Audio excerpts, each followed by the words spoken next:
Hello students, how are you all? I am Aditi and I am teaching you Accountancy class 12th. And today we are going to start with partnership, and the very first chapter in partnership is fundamentals. The complete partnership comprises of 7 chapters which are a story-like form. So we are starting with the very basic chapter, that is fundamentals. So let's get started. Firstly, what is the definition of partnership? You must have read the definition of partnership in your class 11 BST.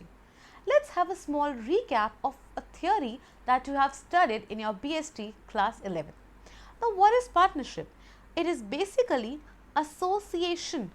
It is an association between two or more persons. Partnership can never ever be formed by a single person. So there has to be at least two or more persons.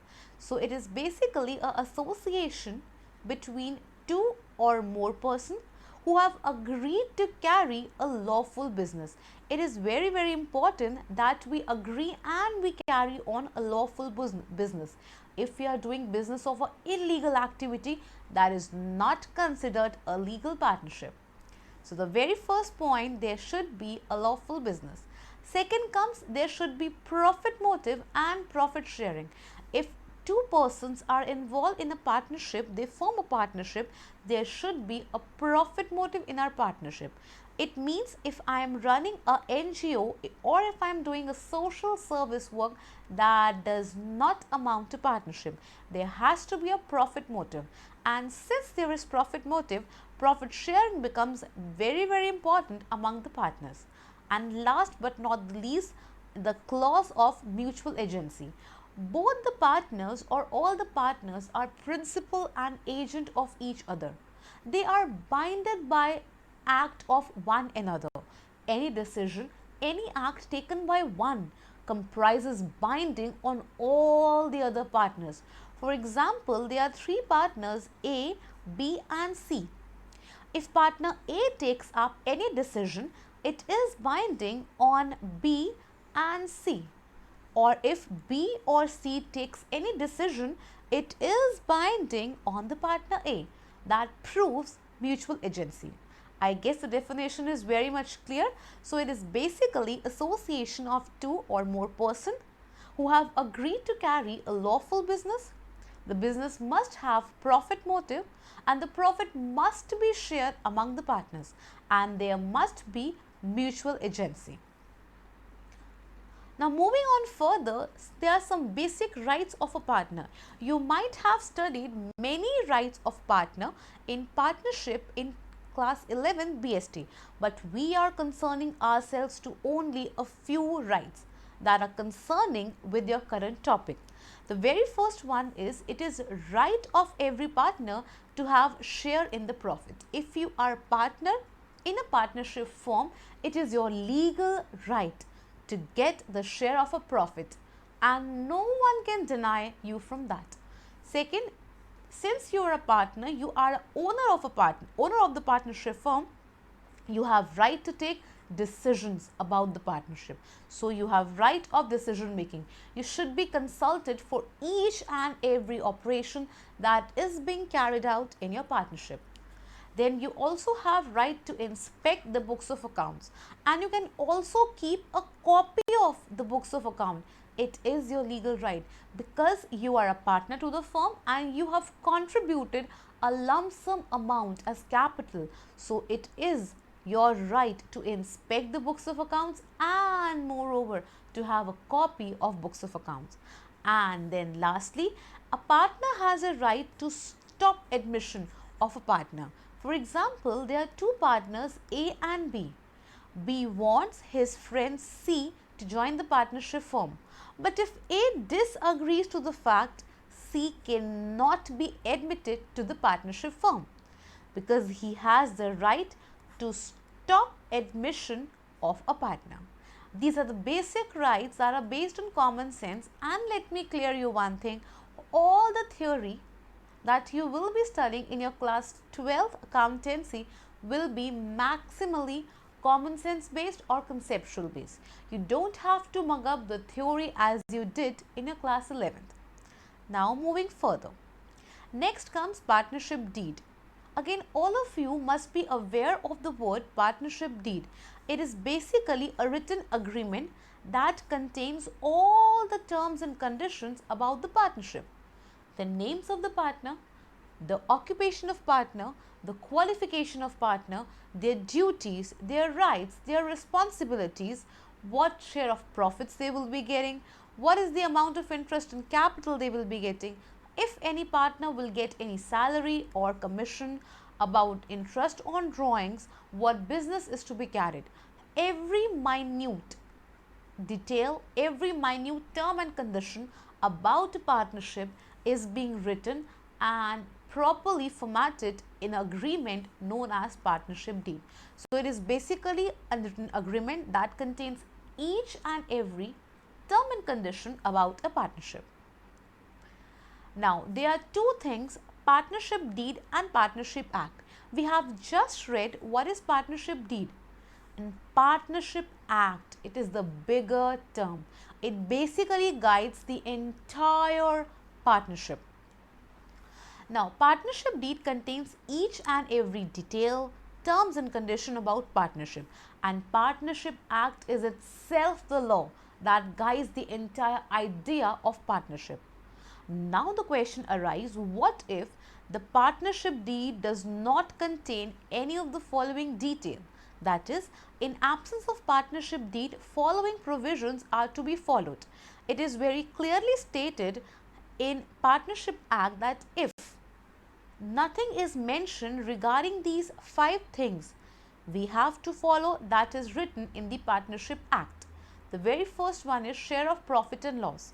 If partnership deed forgets to mention, or we as partner forget to write the ratio in which profits are to be shared, in such a condition, the profits will be shared equally among the partners.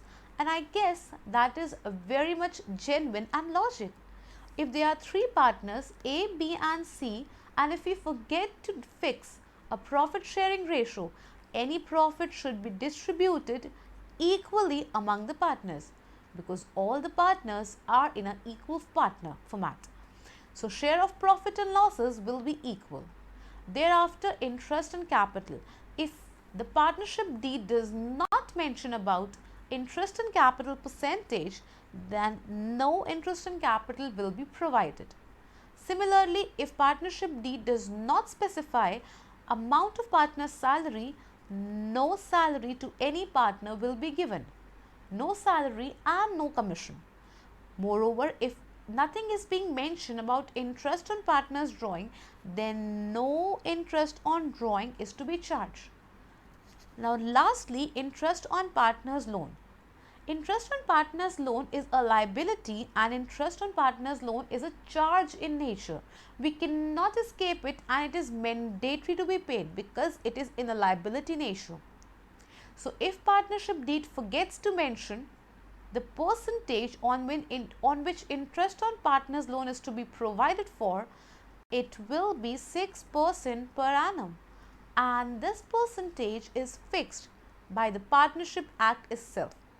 Now, let's have a brief look. In absence of partnership deed, following provisions are to be followed. Firstly, sharing of profits and losses, it will be equal. Interest and capital, no interest and capital will be provided. Partner's salary, no partner's salary will be provided. Interest on drawings, no interest on drawings will be taken. And interest on partner's loan will be provided at 6% per annum. Moving on further, there are 2 things against profit. One are charges and other ones are appropriation. Now, charges are the compulsory payments. You have to pay them. You have losses or you have profits, anything. It is mandatory. It is mandatory basically to pay the charges. On the other hand, appropriations are not so compulsory payments. If the firm is having profit, these appropriations will be paid up. If the firm is having losses, these appropriations will not be paid up. So, charges are the compulsory payments which have to be paid PU, the firm had profit or losses, and appropriations are not so compulsory payments. They will be paid only and only if the firm is having profits. In event of losses, no appropriation will be paid. Now, charges are compulsory payments and they are paid to outsiders, and all the charges are studied by you in your class 11, and all the charges come in the profit and loss account. On the debit side, all the charges, because these are the compulsory payments. On the other hand, appropriations are paid to partners because they are not so compulsory, and we prepare profit and loss appropriation account. Anything that is paid to partners will be on the debit side, and anything that is received from partners will be on the credit side. Though nature of both the accounts are same, they are nominal accounts which bear the rule debit all expense and losses, credit all gains and incomes. But P&L account includes only all the charges, and P&L appropriation account includes all the appropriations. Next coming, this is basically the format of profit and loss appropriation account. The profit and loss appropriation account begins with net profit that is transferred from P&L account. The net profit that comes on the debit side of profit and loss account is transferred to profit and loss appropriation account on the credit side. Thereafter, each and everything that is expense for the firm is on the debit side because it is a nominal account, and it basically states debit all expenses and losses, and credit all gains and incomes. So, all the expenses will be recorded on the debit side. Now, moving further, initially if interest on capital is provided to partner, to partner's capital account on the debit side comes interest on capital. To partner's capital account, salary or commission to be provided. To partner's capital account, the commission that is being provided. Interest on drawings is taken from the partner, so therefore it is a profit, a gain for the firm. It will come on the credit side. Thereafter, all the figures available over here will be added, and the figures added from here will be subtracted out of them to get the balancing figure. We'll add all these figures and we'll subtract these figures from that. We'll get the balancing figure. Now, this balancing figure is basically the divisible profit, and this divisible profit is to be distributed among partners in their profit sharing ratio, and it will be given to the partners. Now, we'll have a small look at a sample question of this format. Let us have a look at the question. X and Y are partners with capitals of 1 lakh and 2 lakh respectively. Their partnership deed provides the following. Now, since the question mentions that the partnership deed is providing, so it is mandatory for us to give all the things mentioned over here. The very first one is X is allowed a monthly salary of 6,000. The word monthly is important. And Y is allowed a quarterly salary of 8,000. Now, be very careful. X is allowed a monthly salary and Y is allowed a quarterly salary. Both calculation will be different. Interest on capital is allowed at 10% per annum. Annual drawings of both the partners are given 10,000 and 15,000. Interest on drawings calculated as 1,000 and 1,500. Now, these are already being calculated, so we won't be calculating the amount of interest on drawings. The net profit that was earned during the year was 1,50,000. You just have to prepare the P&L appropriation account. Now, let's have the look how to solve this very question. Just note down the question and see how the answer is to be presented. This is the format that is to be maintained: debit and credit, particulars amount, profit and loss appropriation account for the year ended 31st March, whatever the year is. Now, we will be starting from the credit side by mentioning by net profit. And the amount of net profit as mentioned in the question is 1,15,000. Sorry, 1,50,000. Thereafter, salary is to be provided to the partners. So, on the debit side, we will be writing to X capital account. And since we are paying the salary to Y as well, to Y's capital account. You have to show each and everything in the working notes. So, we will be showing every calculation in our working notes. The very first point is partner's salary. Now, X is being entitled to a salary of 6,000 into 12 because 6,000 is the monthly salary. It comes out to be 72,000. As Y is concerned, it is 8,000 per quarter. So, 8,000 into 12, that is 32,000. Now, we will be recording both the amounts in our account. So, over here it will be 72,000 and over here it will be 32,000. Thereafter, interest on capital is to be provided. We will just specify the salary over here. Great. Now, next to X capital account, to Y's capital account. Interest on capital. Now, how to calculate interest on capital? The second point, interest on capital.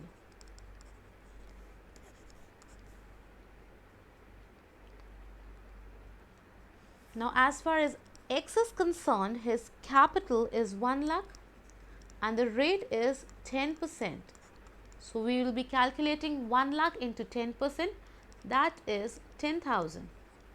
Similarly, it is to be calculated for Y, 2 lakh into 10 upon 100, that is 20,000. So, these are the amounts that are to be written in interest on capital, 10,000 and 20,000. Drawings would not be entered in this account because they are not being appropriated from this profit. Thereafter, interest on drawing is provided to us by X capital account, by Y's capital account, interest on drawings.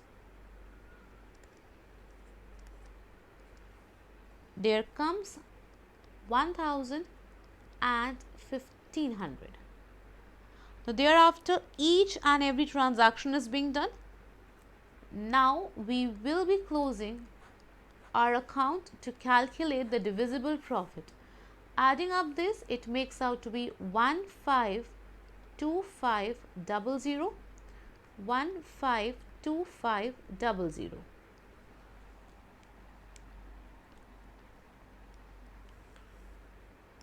To X capital account,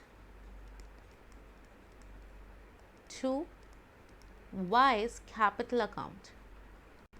Now, it has been clearly shown that this amount will not be more than 1,52,500.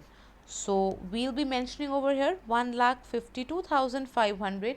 We will subtract the amount of salary out of it, of both the partners, and then the amount of interest on capital.